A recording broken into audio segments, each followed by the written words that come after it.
So your scooter won't come back down to an idle. It runs fine, you can start it fine, the electric start works, you can rev it up, but after you rev it up, you let go of the throttle and it won't come down to an idle again. It either takes a while and then it snaps back down, or it just doesn't come down at all. Now, there are two main reasons for this. One being that the slide in here, the needle that actually comes down, is dirty. Or the slide, depending on what kind of carburetor you have in here, that's dirty and it doesn't slide freely.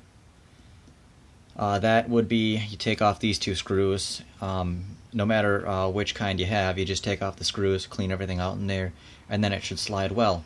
If not, the other cause is usually after people rebuild them and put it all back together, they forget this one simple, easy thing to do, is they put it back together. One of the last things that you do is you put your vacuum line on. Say, I grab it and I run it and plug it into there. So great, now it's plugged in and it will work. It will create the vacuum and the engine can run. But what actually ends up happening when you do it like this is when you throttle it up and you release it, you can see how that arm is kind of getting caught on that line here.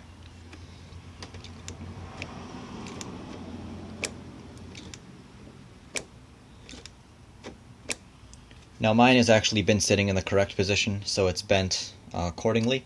However, if yours had been sitting like this, they do get caught up there.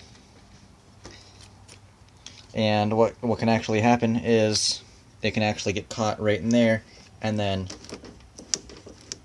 there's nothing you can do to get the thing back down.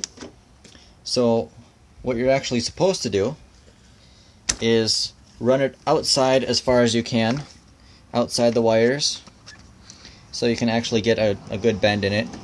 And then if you notice, there's actually a clip down here, and that is designed to put the vacuum line in so it doesn't get tangled up or caught in anything.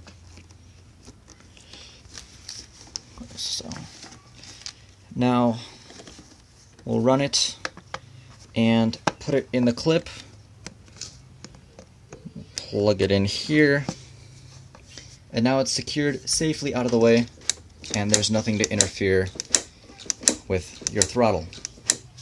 So that's pretty much what I see 95% of the time when people complain about their scooters not being able to come back down after they rev it up.